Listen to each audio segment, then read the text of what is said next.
Welcome back to Online Marketing TV. We're here with Charlotte Blank. Charlotte, welcome. Hello, thank you. Thanks for joining us. So why don't we just start off with a little bit of a discussion about you. Tell us kind of your background, what you do, and then we'll jump into the fun questions. Sure. I'm Charlotte Blank. I manage social media at GM, supporting all 4 of our U.S. brands and a little bit of global consulting as well. It's kind of interesting. I was thinking about when you kicked off the conference today, asking about how specialized are you in the audience. I think my role is transitioning from being a just social as a vertical to a little more of a holistic digital marketing role. Mm-hmm. And that's just part of this trend where I think big companies are learning about social or specific sub-disciplines of digital marketing can't really exist on their own. Right. And we need to reorganize internally so that it's all around the consumer and it's all around analytics and data. And we're all kind of maybe deep experts in certain things, but we've got a good understanding all the way around about how those need to connect.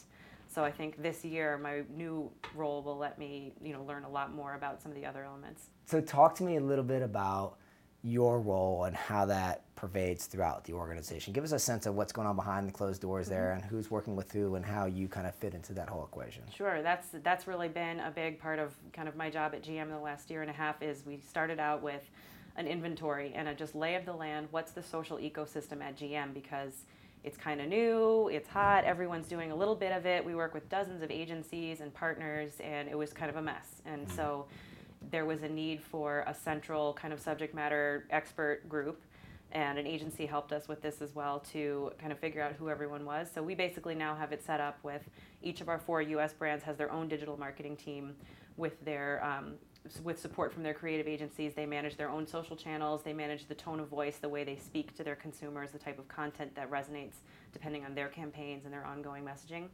My role from a central standpoint is a lot of internal organization issues, helping us vet vendors and suppliers and help us organize a lot of communication with regular ongoing meetings. And I also manage a lot of our relationships with our partners in the social space, big platforms like Facebook, et cetera. Got it.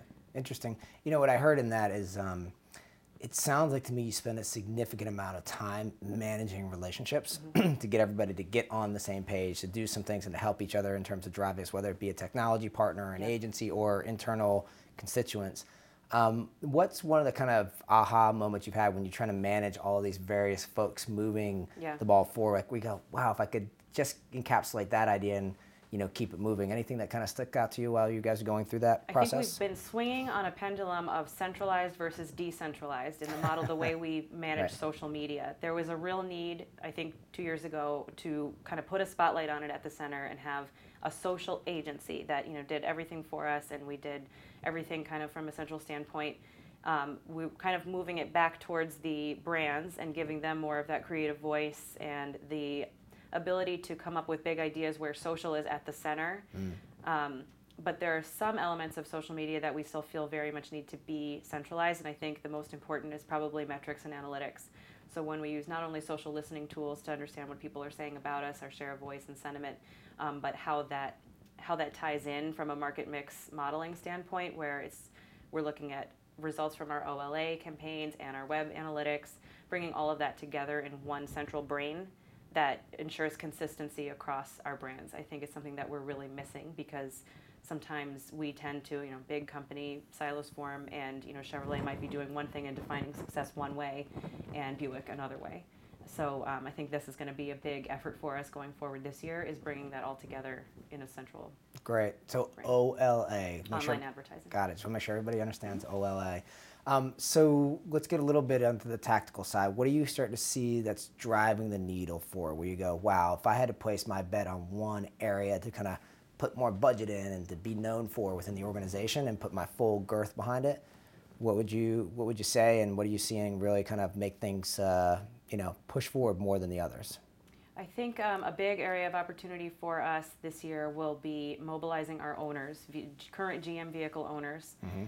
We've been using our social channels to focus really upper funnel on lifestyle, passion connections. Chevrolet has a music vertical. We're doing lots of music videos and that sort of thing. And Buick with a culinary approach, Cadillac focusing on its halo products and racing. So that's where we see people really light up in the social space. But at the same time, we know that most of our fans on Facebook are owners. Right. So how can we enable them to to share the love and to let their friends know how much they love our products. Got it. So we're coming up with great advances in our owner center, kind of a one-stop shop experience for once you purchase a Chevrolet or other GM branded vehicle, that you have everything you need there. And what can we do to amplify that with social opportunities like Open Graph, so that every time I, as a Chevy owner, engage with my vehicle somehow, I know oil change is always the first thing that comes to mind, but maybe something more fun and awesome than that. A little off-roading or something like that, yeah? Every time I do something fun, listen to, created a new Pandora station in my vehicle. Now that's, Sounds a little dangerous to be creating a Pandora station in the vehicle as you're moving, yeah? Maybe my passenger does it, or maybe I do it while I'm stopped at a red well light. Well done. But that's, there are all these great opportunities. Our OnStar enabled vehicles have kind of an Open Graph opportunity now with new apps being developed for it every day. So we've got great partnerships with Pandoras of the world, et cetera. So as an example, something you can do in your car, you spend so much time in your car as an owner. So each time you interact with it somehow, how do we light that up in the social space, using sponsored stories or, other opportunities to get people engaged because they see their friend.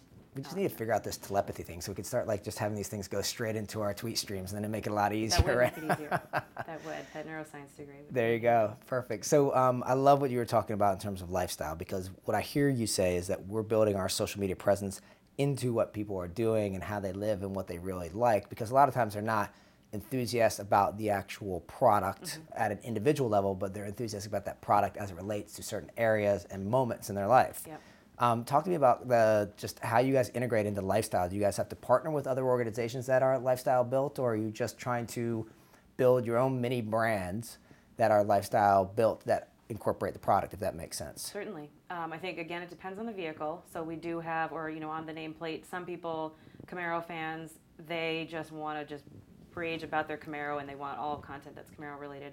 But for, say, a big brand like Chevrolet, which means so many different things to so many different people, right? We have, we range from a Sonic to a Volt to an Equinox to a Corvette to a Camaro. They're very, very different communities. So it really underscores the importance of research and knowing your target and what they are interested in. From the lifestyle perspective, I think Chevy's music pillar is a good example. We recently launched the Sonic, which is our new small car targeting millennials. And more specific than millennial, it's the psychographic is kind of the first timers. It's the time in your life. Yes, you're buying your first vehicle, but you also maybe you have your first serious boyfriend, your first real job out of college. It's a very interesting time in your life when everything's new and exciting and different and first time. So it's how do you tap into that feeling that resonates with people more so than just, oh, you're buying your first car, here's why you should buy a Sonic. It's much more of a, tap into that excitement. So that's what bore this Sonic Stunt campaign, which we highlighted at the Super Bowl and seeded throughout the internet with a bunch of YouTube videos. Was that the bungee and out of the airplane? So That's a great ad. We dropped a Sonic off a building with the bungee cord. We had Rob Dyrdek, the skateboard celebrity, doing a Sonic kickflip the first time a car has been flipped like a skateboard. So just really fun things that you could wouldn't ever see a car doing the first time a car did this. So that's just an example of how you can kind of tap into some lifestyle. And leveraging a big media spend into the lifestyle and social and integrating it all the way back. That's been such a key learning for us is that I'm sure that a lot of big brands struggle with this, that misconception that social is free. Right. And that, oh, great, we can just save so much money and just create viral videos and all the jobs done for us. You got to get it out there, right? We've learned if you want Chevy numbers and the reach that we like to see at Chevy, you got to spend some Chevy weight. So when's the campaign going to come out about the first time I made love in the back seat campaign? Because that would get a lot of interest out there, right? I'm not sure if that's completely aligned with the Chevrolet Everyday Hero platform. Right, but the Camaro guys, they could maybe the Camaro guys. Actually, Cadillac, the Alpha dudes for sure. There you go. Good. So let's wrap up on one question we're asking everybody in the show here. Talk to me just about a piece of advice you can give to a lot of people that are, to be quite frank, aspiring to be you. I mean, you're doing a lot at GM. It's really exciting. I'm sure a lot of people out there are looking for careers like that, looking to grow their career within their organizations, big company and small. What's allowed you to, get to the spot you're at now, and what advice would you give folks that are trying to climb those various ladders out there? I think the advice that I would give people is really follow your passions. I think I kind of broke outside the mold of I have a kind of a traditional media and then MBA background, and just had this passion for Detroit and auto and just wanted to do something different, and it looked a little Hold on, weird. passion for Detroit, really? Or this is just And the there Chevy spin on this whole thing? Oh, not at all. No, Chevy, that's Chrysler owns that Detroit. We're America. We're overall America.